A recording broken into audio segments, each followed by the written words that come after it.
Hey guys, it's your boy Pablo Torres, aka Team Ring, and back again with another video and another word.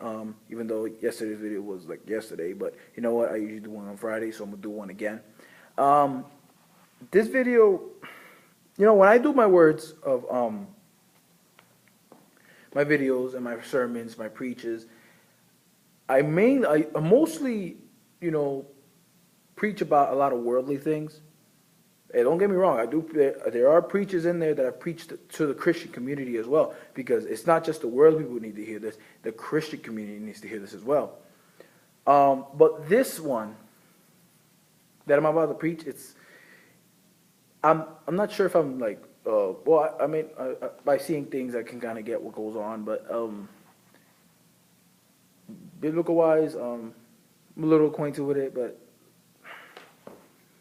it's an interesting one because this word's mostly focused on the Christian aspect and a specific part of the Christian aspect, and hence the title. It's called Pastoral Children, basically the sons or daughters of a pastor. This is where it may focus on them, but in a way, I'm going to try to, make sure the whole Christian community is in this, and could focus as well as know the world. I have a little Bible verse. It may not say directly what it kind of means, but I'm gonna, work on it. I'm gonna, expand it. So it's from Titus 1:6, which says, "If a man is blameless, the husband of one wife, having faithful children, not accused of dissipation or insubordination." It talks about the wife and everything, but I want to focus on the part of the children being, like, basically disobedient, not in order. And I've seen a few things. I've seen some things, in the church. I've seen time and time again from maybe, I don't know, from my church, from other churches, pastoral children. They're youth. Just like us, just like me, just like everyone else is youth. They're all youth. They have, they have their lives to live. They're doing everything for God and everything. But with a pastor's son or daughter, they have a different set of responsibilities aside from, the normal stuff they do, because they're the sons and daughters of a pastor. And they're actually, like, we're all normal humans. We're not perfect. We're sinners. We all do this. We're all that. But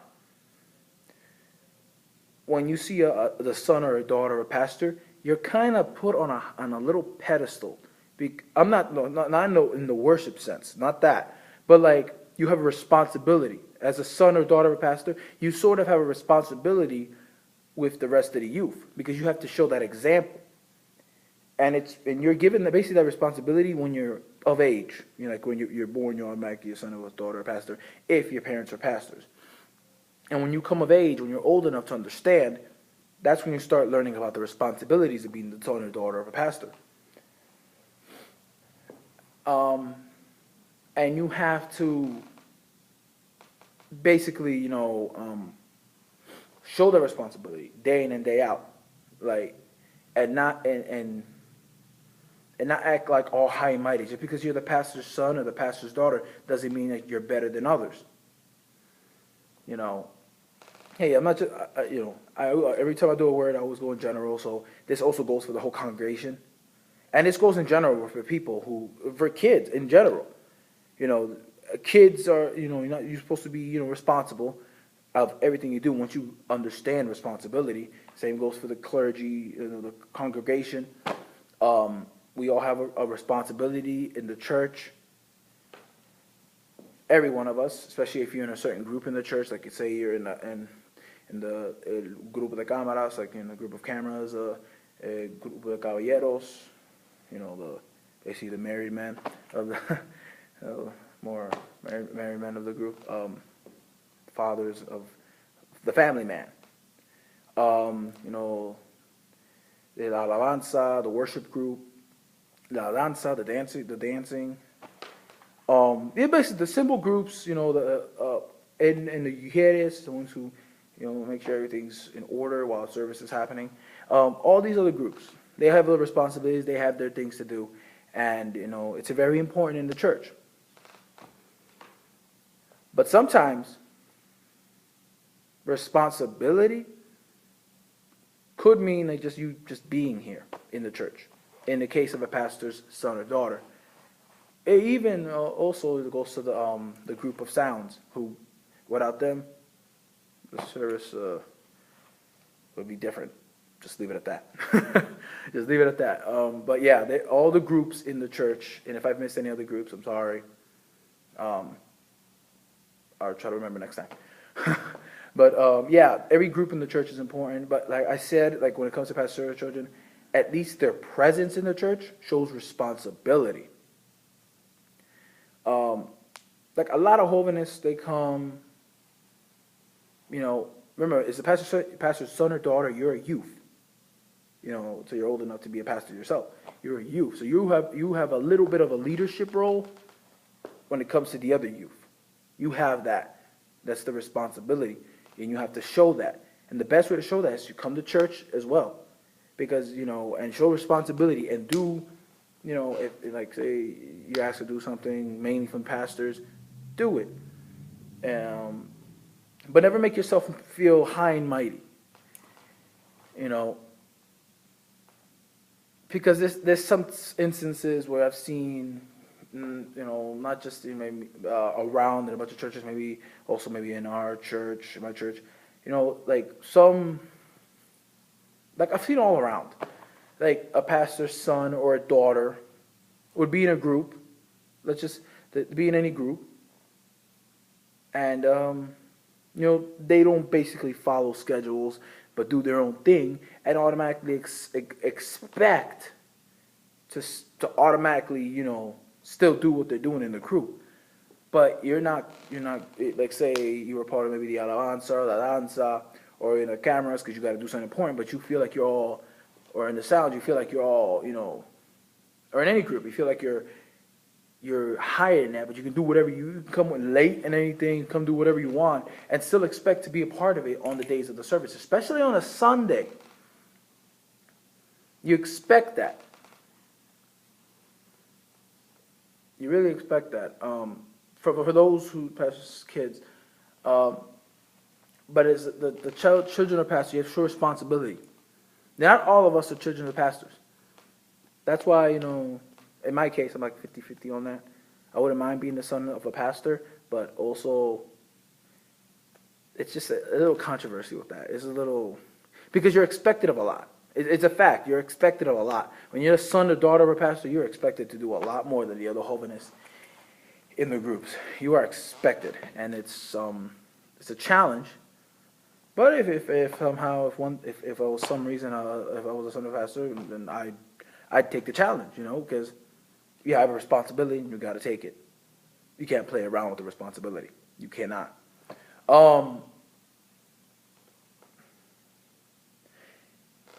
As I said, you have to show responsibility. Simple fact, you have to. You just can't expect to do whatever you want, whenever you want. Come late, maybe come to a practice, a meeting as well. Anything that involves your group or anything that involves the church, you don't just want to come whenever you feel like it and still expect to really show that responsibility. To me, as I see it, if you come like extremely late and then sit down like nothing, I think you did show no responsibility whatsoever, because if you want to show responsibility, you come, I was just come early. Unless there's an unless there was an emergency or you have work and you can't out late. There's exceptions to that. I'm not saying that if you come late, you automatically are not showing responsibility. But like you say, if you got work or something, in their case, for anybody's case, this goes for anybody. But like the reason I'm mostly talking about pastoral children is because like they, as I said, they have a more responsibility than they're the example to the youth. They are until you're a pastor and you become a responsibility for the whole congregation, you're a responsibility for the youth because you are a youth yourself. You're not a pastor yet. you're a pastor's son or daughter. So at the moment, as I see though, unless there's a real legit reason why you're coming late or you can't come at all, there's really no reason for you not to be here. Unless you have work, an emergency, or school, or something like that. But if it's like you're coming, you don't want to come, you want to come late because you want to, because you don't want to come on time, you don't want to come early, then that's not showing responsibility whatsoever. Because if that were the case, then the pastors, could do the same thing.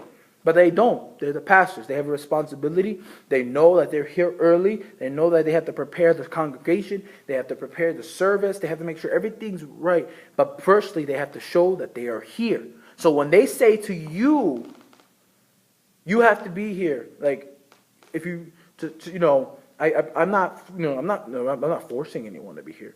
But if you want to receive the presence of the Lord to the fullest, be here, because I know I'm here as let's say I was a pastor, that I'm going to be here first, early, to show an example, because we all have to be an example. The pastor has to be an example. The pastor's daughters or son has to be an example, always. And always has to be an example. But if you're not being that example, you're making excuses on that stuff, you lost the responsibility right there. You may come and still do things like a pastor's daughter, son, or daughter, but I guarantee you, if you come late, you lost responsibility right there because you did not show up. Everybody's here, but they're wondering, where's the pastor's son? Where's the daughter of the pastor? Where's all that stuff? But you're not here. And you come late and sit down like nothing happened. We're all human. We make mistakes and everything. All of us are human. We all make mistakes.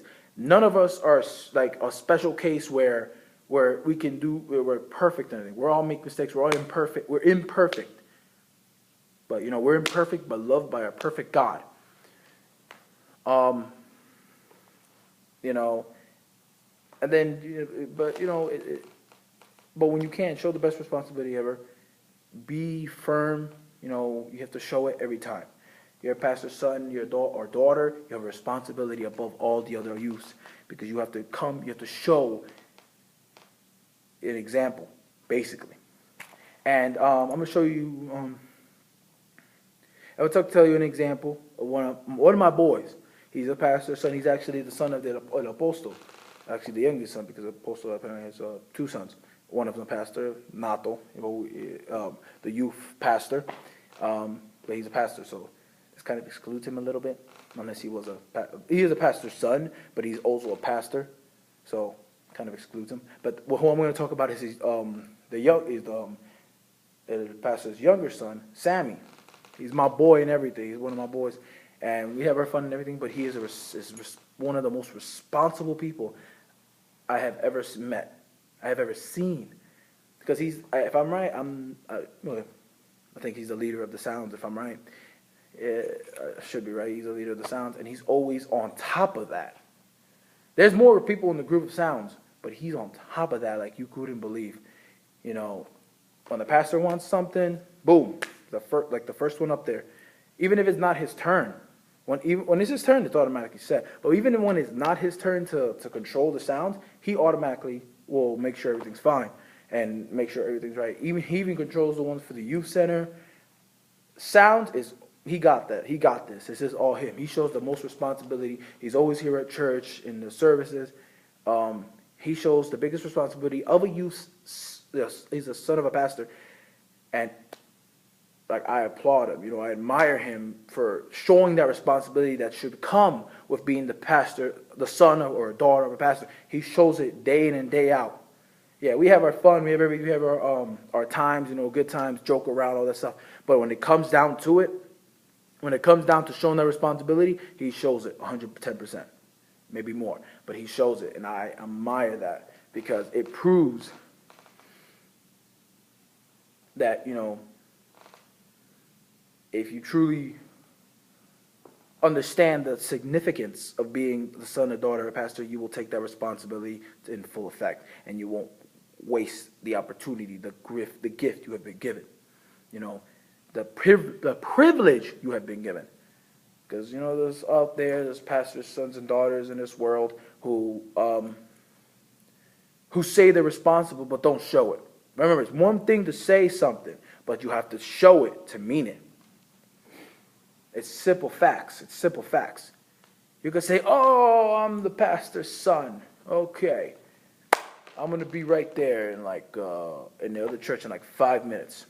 1 hour later, what? What happened? What? Oh, I'm supposed to be over there. Oh, I'm sorry. No. It don't work like that. It don't work like that. I don't see it that way. You have to show responsibility. As I said, unless something serious happened in your work, school, or an emergency or something important we can understand, okay, but if it's not, no reason whatsoever, if it's none of that, then there's no reason for you to be late or not to show up at all. That shows lack of responsibility, and you lose a lot of responsibility in there. Because it could affect the congregation, basically. It could affect them. Because if they see no pastor's son or daughter, or not even the pastor, if they don't see them constantly, they're going to leave the church because they're going to be like, "Why are you telling us to be here if you're not going to be here?" We actually had this conversation yesterday in a meeting with the pastor to show responsibility, in a way. Like if the pastor's telling you, you got to be here because if you want to receive the glory of God, you got to be here. We're not forcing you to be here, but we implore you, be here if you want to receive the glory of God. But then you're here and the pastor's not. It shows no responsibility whatsoever. So yeah, this word is, truth be told, this word I had prepared a long time ago, maybe a month or two ago. But for some reason, God gave me other words, and those other words took precedence in front of this one, and I hadn't done this word. I still had it set up that I was going to do this word eventually, but other words just came up. God just gave me other words, and those took precedence over that one. But the word said, I'm not, all my words, every word I do is in general. I don't attack any one person because then it's not a word of God. Then it's just attacking one person. I said it in general, just to teach you. This mainly word could be for the Christian community, but in some ways it could be affected in the world as well, in plain, simple responsibility. I thank you guys for listening. This is, we have service tonight, Avalanche Youth tonight, and, from 8 to whenever, 7 o'clock prayer, and then Saturday we have 5 in the morning to whenever, Fridays, 8 to whenever, Sunday, big day, 10 to whenever, Monday and Wednesday, 8 to whenever, Monday prayer service, and regular service at night on Wednesdays. So, in Ministerio Internacional de Shaddai, in Roselle, 210 East 4th Ave Avenue, as I said, in Roselle. So, guys, I thank you for listening to this word, and God bless you guys. This is your boy Pablo Torres, signing off.